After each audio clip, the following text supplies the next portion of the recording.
మా latest videos కోసం మా ఈ తెలుగు న్యూస్ ఛానల్ సబ్స్క్రైబ్ చేసి గంట సింబల్ యాక్టివేట్ చేసుకోండి. కార్తీక పురాణం 8వ అధ్యాయం. ఈరోజు ఈ కథను వింటే చాలు కటిక దరిద్రుడైన కోటీశ్వరుడు అవుతాడు. వశిష్ఠుడు చెప్పిందంతా కూడా విని జనక మహారాజు, మహానుభావ, తమరు చెప్పిన ధర్మములన్నిటినీ కూడా శ్రద్ధగా వింటిని. అందు ధర్మము బహు సూక్ష్మమైనయు, పుణ్యం సులభంగా కలుగుననియు, అది నదీ స్నానము, దీపదానము, ఫలదానము, అన్నదానము, వస్త్రదానము వలన కలిగిననియు చెప్పితిరి. ఇట్టి స్వల్ప ధర్మముల చేతనే మోక్షము లభించును. వేదోక్తముగా యజ్ఞ యాగాదులు చేసినా గాని పాపములు పోవని మీ వంటి ముని శ్రేష్ఠులే చెప్పుచూ ఉన్నారు కదా. మరి తమరు ఇది సూక్ష్మములో మోక్షముగా కనబరిచినందుకు నాకు అమితాశ్చర్యము కలుగుచూ ఉన్నది.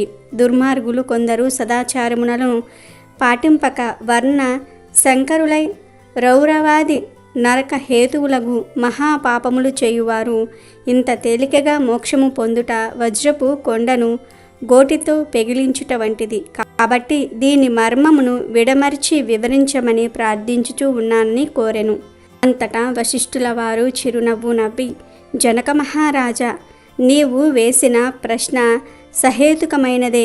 నేను వేదాంగములను కూడా పఠించి తిని, వానిలో కూడా సూక్ష్మ మార్గములున్నవి.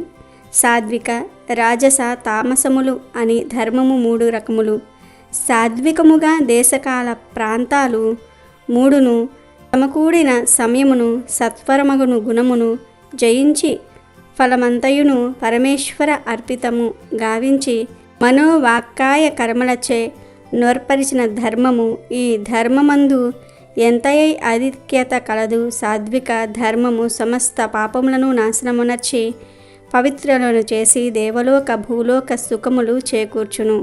ఉదాహరణముగా తామ్రవర్ణనాది సముద్రమున కలియు తావునందు సాధ్వికర్తలో ముత్యపు చిప్పలో వర్షబిందువు పడి దగదగా మెరిసి ముత్యమందు ఏ విధంగా సాత్వికత వహించి సాత్విక ధర్మమాచరించుచు గంగా, యమున, గోదావరి, కృష్ణానదుల పుష్కరాలు మొదలగు పుణ్య కాలములయందు దేవాలయములయందు వేదములు పఠించి సదాచారుడై ఇంటిభీంకుడైన బ్రాహ్మణునకు ఎంత స్వల్పదానము చేసినను, లేక ఆ నదీ తీరమందున్న దేవాలయంలో జపతపాదులు చేసినను విశేష ఫలములను పొందగలరు.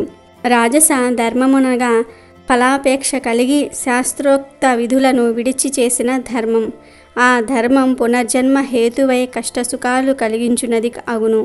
తామస ధర్మమనగా శాస్త్రోక్త విధులను విడిచి దేశకాల ప్రాంతాలు సమకూడని సమయమున నాంభికాచారణార్థం చేయు ధర్మం.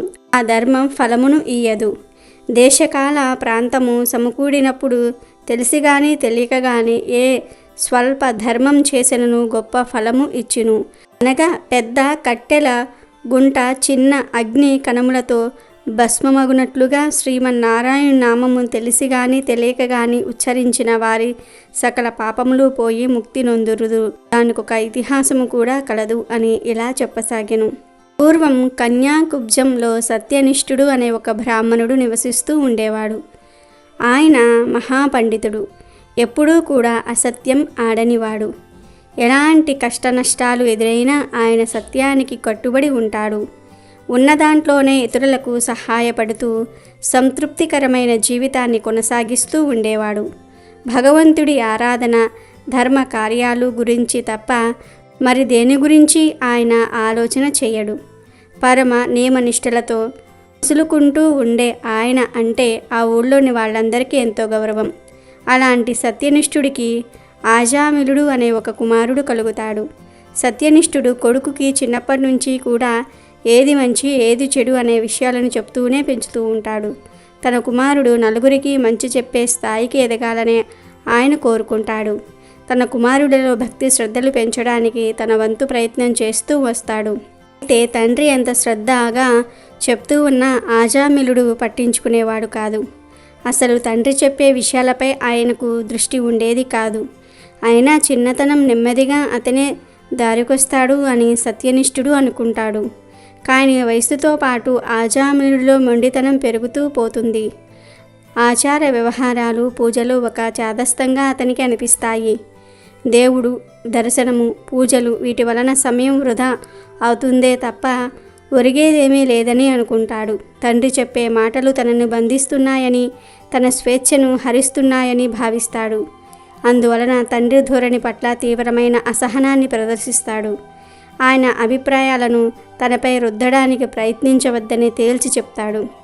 ఆజామిలుడు ధర్మం తప్పి నడుచుకోవటం, ఎప్పుడైనా మందలించడానికి ప్రయత్నిస్తే అసత్యాలాడటం వంటివి తండ్రికి ఎంతో బాధను కలిగిస్తూ ఉండేవి. ఒక్కగానొక్క కొడుకు అలా తయారు కావటం ఆయనకు ఆందోళన కలిగిస్తుంది. అలాంటి పరిస్థితుల్లో ఊరికి దూరంగా జీవించే ఒక దాసితో ఆజామిలుడు ప్రేమలో పడతాడు. అనునిత్యము ఆ అమ్మాయితోనే తిరుగుతూ ఉంటాడు. సత్యనిష్ఠుడి కుమారుడు ఇలా తిరుగుతూ ఉన్నాడంటూ అంతా గుసగుసలాడుకుంటూ ఉంటారు. ఈ విషయం తెలిసి సత్యనిష్ఠుడు తన కుమారుడిని మందలిస్తాడు. తండ్రి మాటలను ఆజామిలుడు ఎదిరిస్తాడు. ఎవరేమనుకున్నా తాను ఆ అమ్మాయితోనే ఉంటానని తేల్చి చెప్తాడు. దాంతో ఆగ్రహించిన తండ్రి అలా అయితే ఇకపై తన ఇంటికి రావద్దని చెప్పి పంపించి వేస్తాడు. ఆజామిలుడు ఇంట్లో నుంచి వెళ్ళిపోతాడు. ఆ దాసి ఇంట్లో ఉంటూ ఉంటాడు. అప్పటికే ఆమెకు ఒక కూతురు ఉంటుంది. ఆజామిలుడు ఆ ఇద్దరితో కలిసి ఉంటూ ఆ గూడెంలోని వాళ్లతో కలిసి పనులకు వెళ్తూ ఉంటాడు. వాళ్లతో తిరుగుతూ ఉండటం వలన తన ఆచారాలను పూర్తిగా పక్కన పెట్టేస్తాడు. అలా కొంతకాలం గడుస్తుంది. ఒక రోజున తాటి చెట్టుపై నుంచి పడి ఆ దాసి మరణిస్తుంది. ఆజామిలుడు చాలా బాధపడతాడు. వావి వరసలు మర్చిపోయి ఆ దాసి కూతురుని వివాహం చేసుకుంటాడు.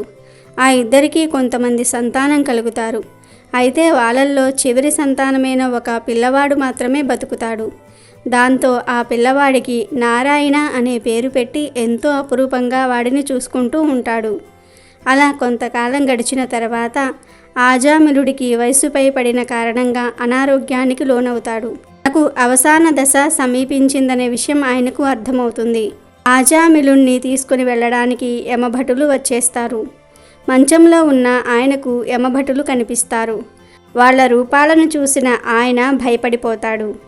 ఎవరూ లేని వేళ ఇంట్లోకి ఎవరో చొరబడ్డారని, తనను వాళ్ళు ఏం చేస్తారోనని ఆయన అనుకుంటూ ఉంటాడు. యమభటులు తనను సమీపిస్తూ ఉండటంతో కంగారు పడిపోయి నారాయణ నారాయణ అంటూ పదే పదే పిలవటం మొదలు పెడతాడు. ఆయన అలా ఆగకుండా నారాయణ నారాయణ అని పిలుస్తూ ఉండటంతో యమభటులు ఆగిపోతారు. ఆజామిలుడి కుమారుడు అక్కడ లేకపోవటం వలన ఎంతగా పిలిచినా రాడు. అలా పిలుస్తూనే ఆజామిలుడు తన ప్రాణాలను వదిలేస్తాడు. ఆ మరుక్షణమే దివ్య విమానంలో విష్ణుదూతలు అక్కడికి చేరుకుంటారు. వాళ్లను చూసి యమభటులు ఆశ్చర్యపోతారు. ఆచార వ్యవహారాలు పాటించని వ్యక్తి, వావి వరుసలు మరిచిన వ్యక్తి, అనేక వ్యసనాలతో జీవితాన్ని కొనసాగించిన వ్యక్తి నరకానికి రావాల్సి ఉంటుంది. ఆయనను తీసుకురమ్మని యమధర్మరాజు ఆజ్ఞ. అలాంటి వ్యక్తిని విష్ణులోకానికి ఎలా తీసుకువెళ్తారు అని విష్ణుదూతలను యమభటులు అడుగుతారు. ఇట్లు స్కాంద పురాణాంతర్గత వశిష్ఠ ప్రోక్త కార్తీక మహత్య మందలి 8వ అధ్యాయనము 8వ రోజు పారాయణము సమాప్తం. అమెజాన్లో బెస్ట్ డిస్కౌంట్స్ కోసం వీడియో డిస్క్రిప్షన్లో లింకు ఉంది, చూడండి. అలాగే మా టెలిగ్రామ్ ఛానల్ సబ్స్క్రైబ్ చేసుకోండి.